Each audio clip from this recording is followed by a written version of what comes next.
Is this thing on? Oh, hi.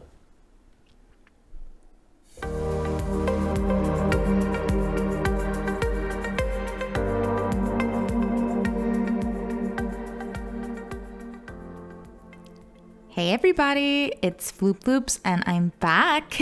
Welcome back to my channel. If you're new here, thanks for joining. I aim to post videos every 2 weeks now on Fridays, but you know, as some of my viewers know, I was gone for a little while. Been at MIA for about a month or so. But if I'm honest with myself, I know it's been a little longer than that. But a lot happened. I moved into a new house. So we bought our house and moved in and got settled in. I have a young daughter, so of course we're constantly watching her and needing to juggle that priority. It's just been a lot, but we're really excited. Who's we? I'm really excited to be back. I've missed you all a lot and I missed building in The Sims, so I'm just really happy to get back into it. So what I want to do for today's video, I want to kick off a brand new series on the channel that I've been thinking about for a little bit, building Newcrest. I love watching Build the World series and Let's Builds. One of my favorite YouTubers is Devin Bumpkin. He has a Let's Build the World series that I absolutely love watching.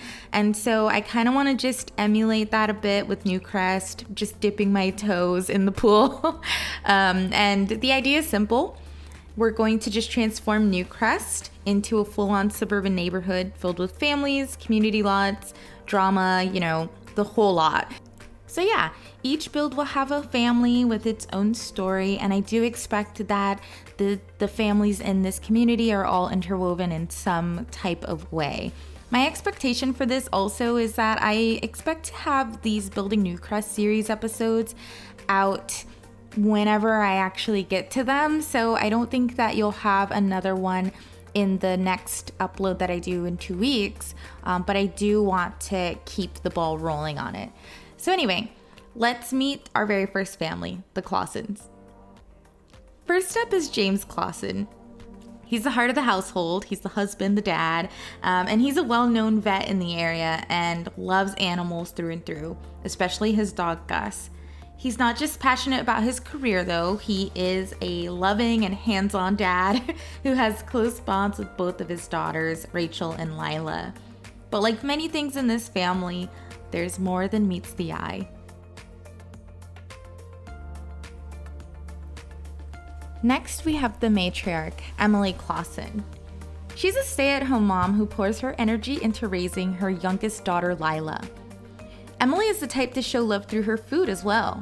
She's a legendary baker and has even taken home blue ribbons at the county fair. But she also tends to be a little too involved. Let's just say her relationship with her older daughter, Rachel, is complicated. And then there's Rachel. On paper, she's perfect. Straight A's, head cheerleader, destined for an elite university, maybe even a full ride on that cheerleading career. But what no one knows, except us, is that Rachel dreams of ditching it all and running away to Del Sol Valley to become a world-renowned backup dancer for pop stars. She's tired of the pressure, especially from her mom, and she sees through the cracks in her parents' picture-perfect image. And let's not forget Gus, the family golden doodle, and his partner in crime, Lila. Lila is sweet, silly. She's already showing signs of her dad's love for animals. Obviously, her favorite playmate is Gus. The two are basically inseparable, always scampering around the house, getting into little adventures and maybe a little bit of trouble. And Lila's imagination and joy are just the hallmark of who she is. There's so much light in her, and honestly, it's a little bit heartbreaking knowing that the family underneath is struggling. Because while the Clawsons look like the perfect suburban family, things between James and Emily have been rocky for a while.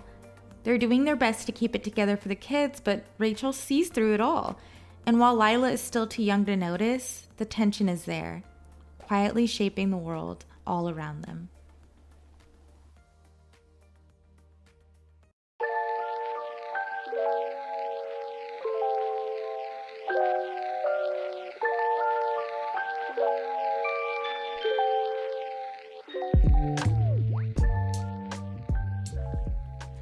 Well, I hope you enjoyed that little intro to the Clawson family. I hope to do something like that for each of the families, to be honest. But it was a lot of work. It was a ton of editing to do that, even though it seems pretty short and simple. It was a lot of setup, but you all are worth it, and I really like the little touch that it adds to the videos, so I'll probably keep doing that for the remainder of the families here. Or I might change the format too and do a face reveal and do a let's build. I'm not quite sure yet. I know I have some ideas, and I know that there might be a mix of them for every time I do a build. You'll just have to roll with the punches with me. But yeah, I just have a ton of ideas.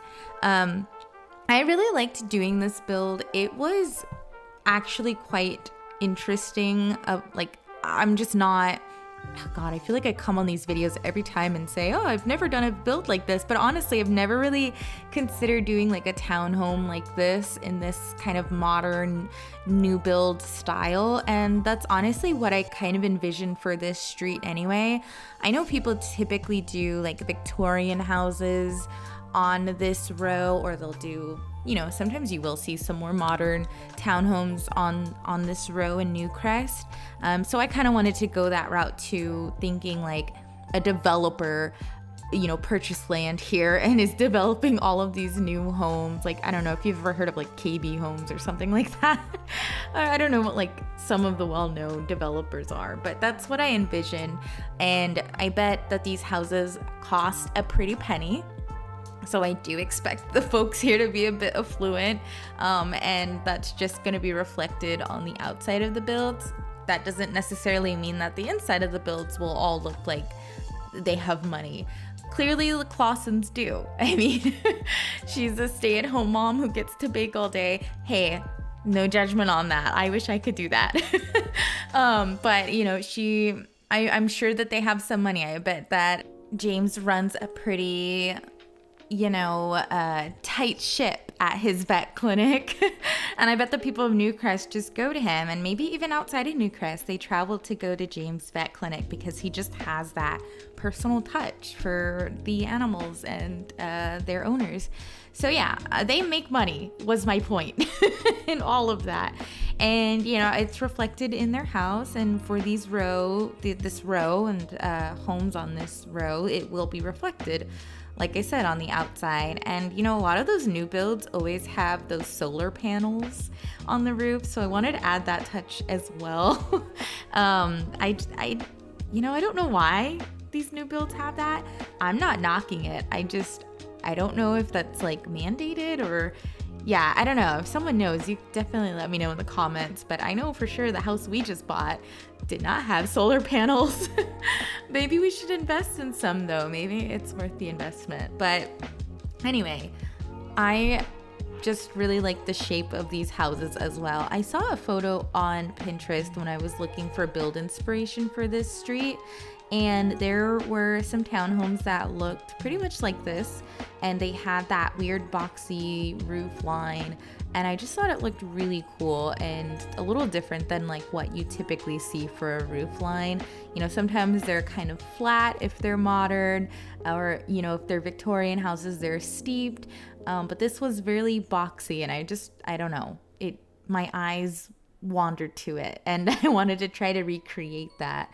And then I also stuck with kind of a wild grass moment on the outside.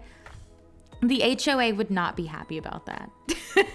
Let's let that be clear. The HOA is absolutely livid about the bushes out in front of the Clawsons' homes, but I just feel like James is such a F it type of person, and will pay the fine that the HOA keeps fining him, because he's very much into weed proliferation and clovers and anything to be sustainable for like the bees and the animals outside. So he just does not have it in him to cut those down. And I think the next door neighbors, whoever they end up being, probably mind a little bit that it's overgrown. We'll have to see how that plays out, which, by the way, if you have any ideas for who should be next door to them, give me your ideas in the comments and I'll take them into consideration or build some type of story into this world for that house. I had an idea, but I'm open to hearing what others might think about who lives next to the Clawsons. Now, I also had such a time with the tool mod for this build. And this is, here's a funny thing. The tool mod was broken. Well, it was working. When I first started this build, it was working. And then at some point it broke, and then I couldn't build anything without the tool mod for a little while. I think what pack came out? Was it the Businesses and Hobbies pack? God, see how long I've been gone? No, it's not Businesses and Hobbies. Is it? Yeah, it is that one. Wow. Some sim creator I am. Anyway, that pack came out and it broke a bunch of mods, and the tool mod was one that it broke. And I was waiting patiently for Twisted Mexi to fix it because I'm not that person to just like crack down on someone, especially when I don't have the know-how or the will to create tools like that. So who am I to rush you to do anything? But it did affect my build a bit. I had some things that I wanted to tool up, and that kind of put a little wrench in things, which is fine. Again, it's coming out now, and I run on a late schedule anyway, as you know, so it wasn't really impacting that much. But I was really happy to start up this build again once I had the Businesses and Hobbies expansion pack, and yeah, it was a good time. I envision that this family, again, pretty well to do, and I think their house is just neatly decorated, and they like a lot of greens and yellows and gold, as you see reflected throughout the house. The living room was really fun to create. I kind of had a bit of a challenge placing things where I wanted them to go, but I work it out in the end. It is a tight little living room, but honestly, that's also what I see for new builds anyway. Like, they're not really known for their space all the time, especially in the backyard, which you'll see that in this build too. Like, they have a nice back patio. I'm not gonna say they don't, but usually these new builds, you have like, I don't know, a foot of grass, it feels like. And I'm just like, how do you get anything done back there? How do you enjoy your space? But you know, that's not a priority for some people. So that's fine. I'm not going to judge someone for not wanting to have a backyard. Story time, I guess. We bought a house. It is a 1940s home, so it is quite old, but it was renovated. And it looks real nice inside, so it does look modern and updated. My husband was pretty firm on not wanting a fixer-upper. He wanted a turnkey home, which also I don't blame him, because I don't know how much of DIY stuff I would really be doing, to be honest. So it made sense. And when we got into this home, you know, we were like, wow, everything looks so nice. And then it always changes once you move in, right? You find little things where it's like, this isn't right. Or how come the faucet hasn't been changed? It's like leaking out water. Like, they could have changed that for however long the previous owners were here, and they just never did. So there's always just a small little list of things that you need to update once you move in. And I try to keep that into perspective for him when we were searching for homes. Like, hey, some stuff we're just going to need to fix, because that's just the nature of home ownership, right? But yeah, the big thing that we didn't really realize or anticipate was our backyard. Now, when we moved in, or rather, let me rephrase that. When we were looking at this house to purchase, the backyard was like kept in neat shape, right? It had grass, it has a nice little covered patio. It's a really cute backyard. And then the moment we did our like final walkthrough after, you know, our home was approved and everything, they kind of let their yard go. And you kind of just start seeing the cracks in the foundation, not the actual foundation. I just mean like how they present the home to you when they're trying to sell it versus like when it's actually in the process of being sold and you kind of let things go because you're moving. I get it. But yeah, they kind of let the backyard go. And then when we moved in, we just saw that the backyard was completely overtaken by weeds, which is such a first world problem. Like, it really is not a big deal, but it is something that, I kid you not, keeps my husband and I up at night. Because we've gotten quotes from like different, lawn care services or like landscaping services. And, it's not cheap. It's like $15K or $20K to get like, our backyard renovated. And we're not even asking for anything crazy. We just want some sod and a sprinkler system. And, it's just been really eye-opening to see that. So anyway, that was a long rant, long story time, but I just wanted to, I guess, correlate the small 12-inch backyard that these new builds have compared to the backyard that we have at a 1940s home, and how, hey, maybe appreciate that 12-foot, not even 12 foot, 12 inches backyard that you have if you have one. Because a backyard is a lot of work. And yeah, anyway, back to the build. We are upstairs now. You saw a bunch of the downstairs being built. It came together pretty okay. The only thing that I really had a challenge with was the kitchen. I went through so many iterations of that kitchen. It's not even funny. But, ultimately Emily gets what she wants and she has her dream kitchen. And here they're in their bedroom right now. As I mentioned, James and Emily are not doing okay. And I'll get into the story in just a second, but I want to just explain how much they're not doing okay. She specifically bought that divider to not look at his stuff. Like, she is that just controlling and just that sick of him that she was just like, here's this divider. You can have your little corner with your little sports memorabilia and your little desk with your cat picture. I don't want to see it. She's ridiculous. But anyway, Emily is a good mom. She has good intentions. She loves Lila. She loves Rachel. She's a little overbearing. I was doing like a playthrough to like player testing the build, and it was so funny because she has like the Snoopy trait. And so Rachel, the older daughter, was literally in her room with her friends, just dancing, vibing. And you see Emily come up to the door and she's just like, has the little binoculars.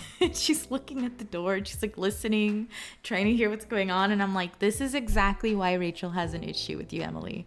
You need to go sit down somewhere or go bake a pie. Like, please leave her alone. But anyway, Emily and James, yeah, they're not doing too hot. James is the breadwinner of the family. And although, Emily does take care of the household very well, everything's immaculate and clean, and she cooks and she loves her kids, right? I think James is just kind of feeling the weight of not being appreciated by her.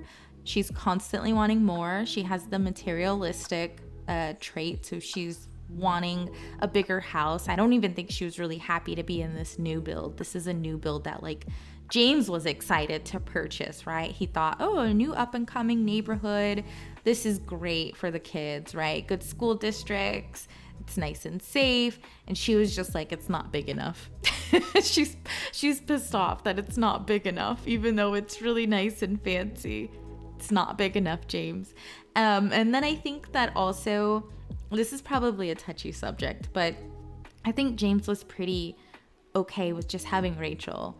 Rachel is a teen, Lila is a toddler, so there's a huge age gap there. And I think James was perfectly okay with having an only daughter. He loves Lila, don't get me wrong. But I think Emily was the one who was really pressing James to have another child because Emily was lonely. If we're being honest, I think Emily was lonely and Emily wanted another kid, and that's completely fine, but just had a lot of pressure on James to have another kid when he wasn't necessarily wanting that for his, life in that given moment. He has a lot going on, right? He has raised a daughter already to teenhood and has a very busy practice, like veterinarian practice. So, loves Lila, doesn't regret that at all. But I think there put a bit of strain on Emily and James's relationship as well. And Rachel, she just sees it all. Rachel completely sees it all. She has a bad relationship with her mother. It is strained. She is tired of the pressure that her mother puts on her. I think she probably put Rachel in cheerleading since she was like 5. And it's just all that Rachel has been able to do is cheerleading this, cheerleading that. But like, as you saw in the intro, Rachel doesn't want to do cheerleading. She wants to do hip hop dancing. She wants to pop, lock, and drop it. She wants to gyrate. And I don't think Emily's really for that. So yeah, I mean, there's a bit of strain there too. But Rachel and her father have like an amazing relationship. And I think that James does a really good job of trying to keep it together for Rachel.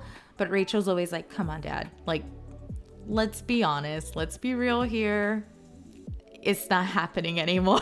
Like, y'all are not in love anymore. You guys need to quit this. It's not healthy anymore. But they just won't. They won't give it up. They have a young toddler now. It's just not in their best interest to do that. So yeah, it's kind of a bit of a sad story there.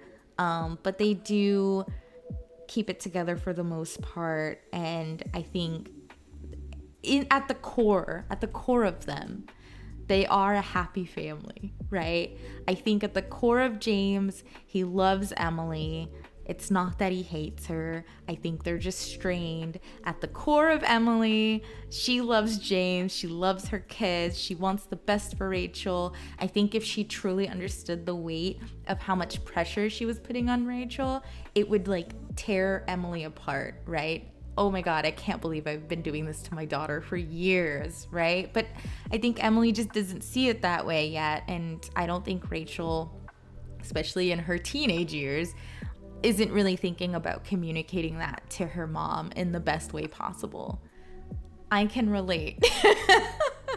I can totally relate, man. Teenage Floop. What a different Floop that was. But yeah, I think they're gonna ultimately be okay. I don't know. That's kind of what I want the viewers to determine. Should there be more stress? Should there be a different dynamic? Should James be stepping out of the marriage in a certain way? Or does Emily step out of the marriage in a certain way? Who's to say? I think that's the beauty of like this build series, is that we can determine what happens to these Sims and where they're gonna go from here. But they have a foundation right now, and yeah, I just had a really good time creating this story and showing who they are in the intro and in their rooms. Like, as you can see right now, Rachel has her little fitness and cheerleading stuff all up everywhere. In her backpack with all of her books. I think she's like an excellent student. She has all those trophies and awards because she's just been pushed so much. And of course it's reflected in Lila's room too. Lila's is just really playful and happy, and you can see the arts and crafts that she does with her mom. And yeah, I just had a really good time doing this build, and I hope that you enjoyed it too. I'm so excited to continue building out the rest of Newcrest. I have a slew of ideas that I feel is just going to make this town feel alive. Mainly community lot ideas, but I also do have some architectural ideas for the buildings in this neighborhood. I don't expect it all to be new builds and like new developments.